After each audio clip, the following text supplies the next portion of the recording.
J'ai rendez-vous avec quelqu'un d'extraordinaire, il s'appelle Gérard Thorin, il est meilleur ouvrier de France, il est champion du monde de glace et de sculpture sur glace. C'est un artisan absolument exceptionnel, je vais le rejoindre.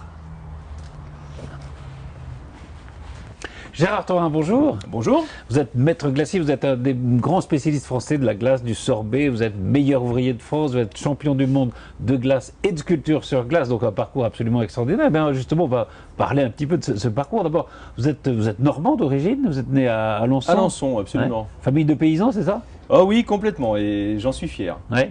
Mais vos parents n'étaient pas paysans eux-mêmes, si? Non, c'était mes grands-parents. Ouais. Vous êtes bien renseigné, Patrice, c'est vrai. Tout à fait. Je trouve que j'ai encore cette notion du terroir, ces valeurs du terroir que j'essaie de transmettre le plus possible à mes enfants, et évidemment à ceux qui me côtoient le plus près. Et les valeurs du travail aussi, c'est ça? Les valeurs du travail, Ouais, c'est... ouais.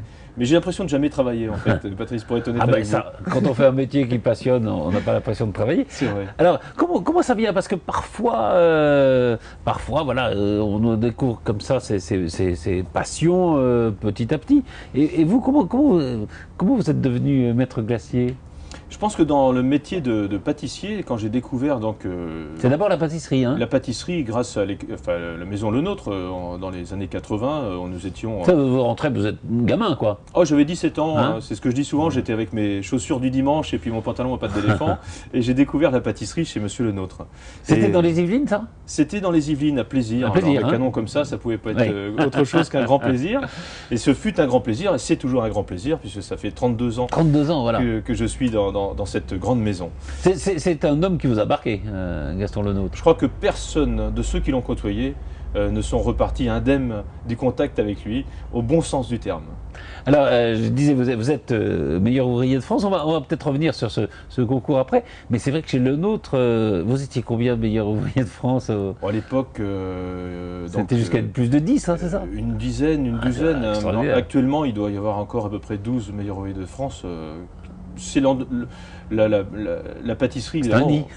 C'est un nid de meilleurs ouvriers de France. Hein. C'est du savoir-être et du savoir-faire.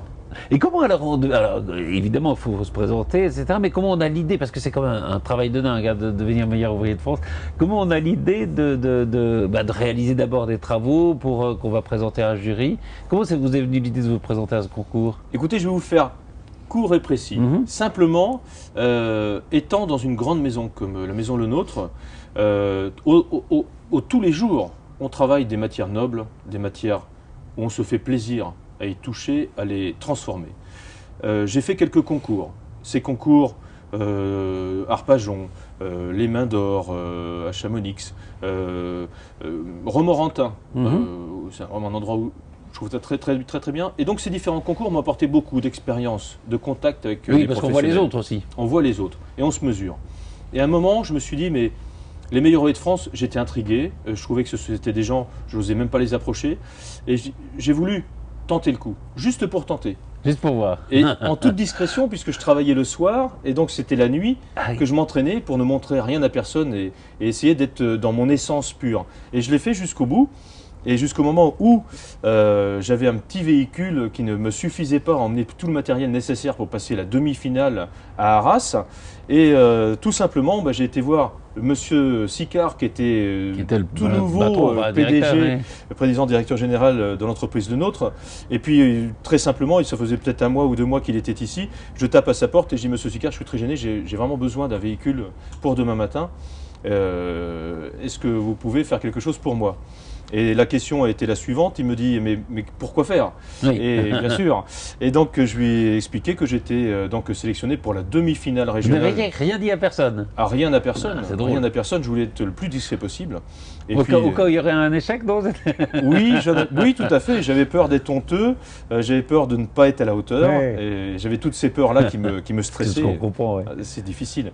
Et donc, M. Sicard a été grand homme comme toujours, et m'a bien sûr vous a prêté un véhicule. Je lui avais demandé un petit véhicule, j'ai eu tort, parce que quand j'ai chargé tout ce petit véhicule, j'étais à peu près à 10 cm du sol, j'ai fait 300 km à 45 km/h. Qu'est-ce que vous emportiez? J'ai emmené tout parce que quand on ne sait pas, on a tendance à trop se charger. Donc j'avais emmené une petite turbine à glace, j'avais emmené tout le matériel bien largement nécessaire pour faire l'ensemble de mon périple là. Et j'avais beaucoup trop de matériel. Et j'avais eu une grande peine en fait, et j'ai voulu faire ça tout seul jusqu'au bout, et c'est très difficile, je ne conseille à personne. C'est incroyable. Très très Donc difficile. vous êtes sélectionné pour la demi-finale, et puis voilà, puis après Absolument, la finale. et puis après la finale, j'ai eu... donc j'étais sélectionné pour la finale, j'étais premier de promotion sur cette partie régionale, et après j'ai voulu m'exprimer donc sur, évidemment, sur la partie nationale, qui est quand même, comme on dit toujours, une grande marche. Hein, c'est une grande marche, ouais. On a peur, et ça c'est normal, et c'est plutôt bon signe, et il faut mettre donc toute cette énergie dans le positif, et j'avoue que je me suis vraiment beaucoup amusé à passer ce concours. Beaucoup amusé, mais c'est beaucoup de boulot aussi. Hein. Beaucoup de travail, 3 ans de travail. C'était quoi l'œuvre que vous aviez réalisée? Alors pour la finale, j'avais réalisé, c'était le thème de la mythologie grecque. Moi je sortais donc de ma campagne profonde de la mythologie grecque, j'avais bien vu que ça existait, mais bon, Qu'est-ce que c'était je me suis documenté, et j'avais noté que pour exprimer une pièce en sculpture sur glace au mieux, il était souhaitable d'amener de l'élégance par du mouvement, un maximum. Et donc sur la Grèce antique, en regardant un petit peu, sur la mythologie particulièrement, il n'y a pas beaucoup de choses qui ont du mouvement, sauf un, qui est donc la chute d'Icare. Icare, avec ses ailes, qui chute dans la mer Égée. Et donc là, j'avais l'opportunité d'exprimer toute l'élégance au niveau des ailes, le corps humain qui est très difficile à sculpter, et en plus en chute libre, donc dos au sol, à l'envers. Évidemment, ça représentait des difficultés techniques que j'avais envie d'exploiter. C'est-à-dire que le premier point, c'est le visuel. Oui. Les gens s'approchent en voyant quelque chose qui les intrigue et qui trouvent de joli. Qui sort de l'ordinaire. Voilà, qui sort de l'ordinaire. Et après, qui est une œuvre d'art, quoi. Faut dire ce qu'est. C'est une œuvre d'art, éphémère mais artistique. Et après, l'art, je pense, continue sur les parties glacées, savoir exploiter au mieux les matières premières que vous avez choisies. Alors moi j'avais choisi le lait d'amande, la pistache, des éclats de chocolat, des fruits confits. Comme j'aime pas trop les biscuits dans les glaces, j'avais fait donc des biscuits secs, mais qui sont sur des bases de chocolat, de praliné et des choses donc très croquantes. Et le tour, c'était la première fois que on voyait ça. J'avais fait un mélange sur 2 épaisseurs de une frise grecque tout autour de mon entremets glacé, mais en restant en glace, pas en étant en biscuit. Ça doit être formidable ça.